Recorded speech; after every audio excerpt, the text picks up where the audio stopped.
treat for our next conversation. A majority of people across the world's major economies believe society is broken, with negative sentiment growing in Europe, according to Ipsos polling shared exclusively with CNBC. The research found people from Britain were the most likely in the G7 to back a, quote, strong leader willing to break the rules, with more than half of Brits saying one was needed to fix the country's problems.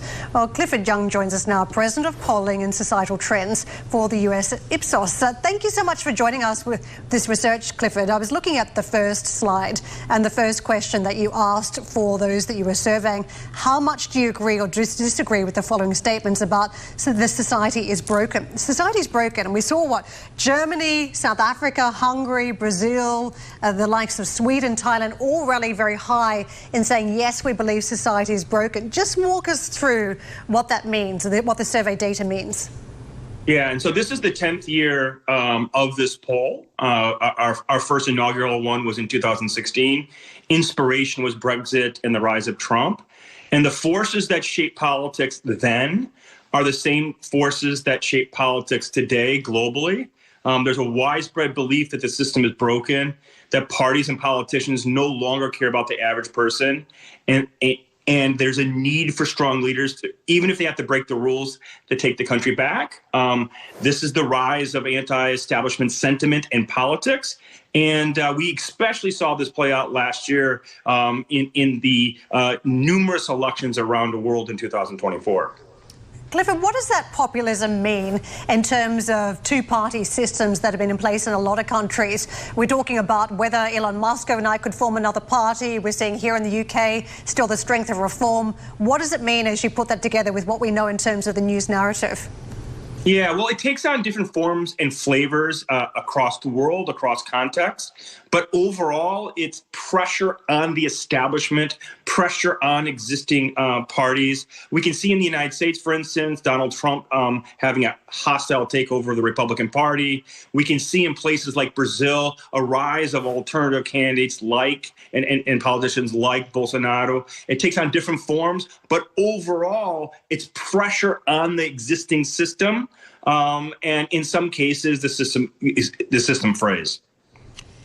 Let me ask you about attitudes toward migration, because this has been such a defining feature of so many elections around the world, from the U.S. to Germany to other parts of Europe. How are attitudes toward migration changing? Well, it's extremely important, right? And we would make the argument that the debate about immigration is not about immigration. It's about identity.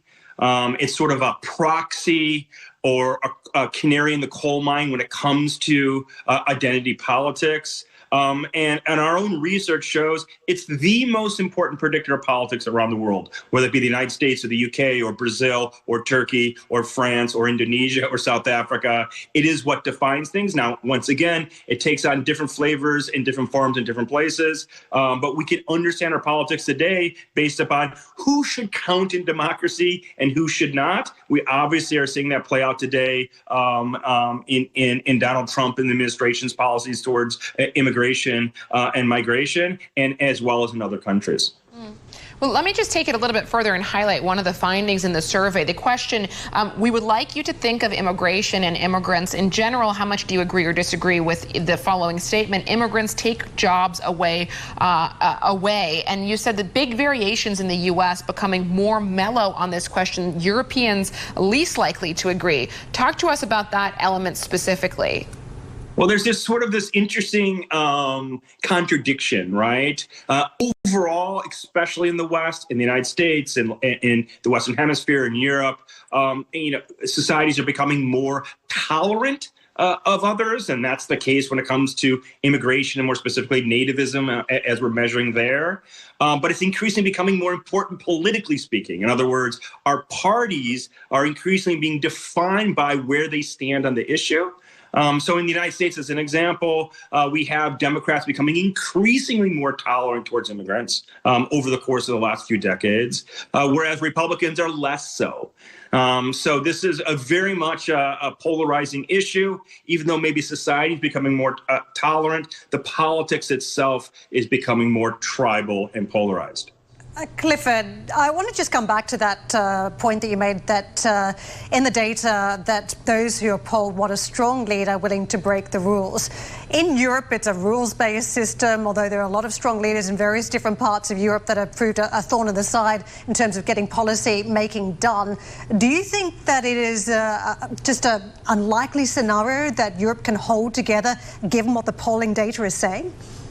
Well, I think there's a lot of pressure. And I think it's important to understand that this belief system and orientation isn't determinative. It isn't necessarily going to happen. That is, that you're going to have anti-establishment parties and politicians taking power. But what we do see is fraying around the edges. What we know based upon these questions and this poll is that this sort of orientation, anti-establishment orientation, is highly correlated with illiberal outcomes like corruption, like breaking the rules, like democratic backsliding. So yes, I would say that overall this suggests that this system is under strain, the system is under pressure, and we should expect it to be so in the near term.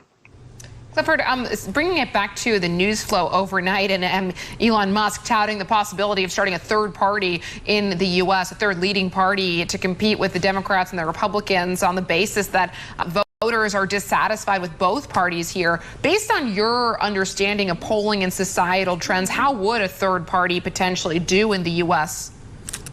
Yeah, I would say it's more of a challenge, right? First and foremost, it's important to sort of emphasize that the Republican Party is the anti-establishment party today. Those that have those strong sentiments like the system is broken tend to be Republican. The Democratic Party tends to be more establishment oriented. Those are individuals that want to follow the rules in a rules-based system. First point. Second point is, historically speaking, it's been very difficult to have a third party here in the United States, not because of what people think or feel, but because of the actual system itself. The Electoral College system, as it's set up, makes it very difficult for third parties to have a say and have a space. That doesn't mean it can't happen, but under the current rules of governance, that is how we select our leaders here in the United States, it is more difficult for third parties. Clifford, thank you so much for sharing the data with us. We've really enjoyed hearing about and what it could mean for the political landscape across the world. Clifford Young with us, President of Polling and Societal Trends, US at Ipsos.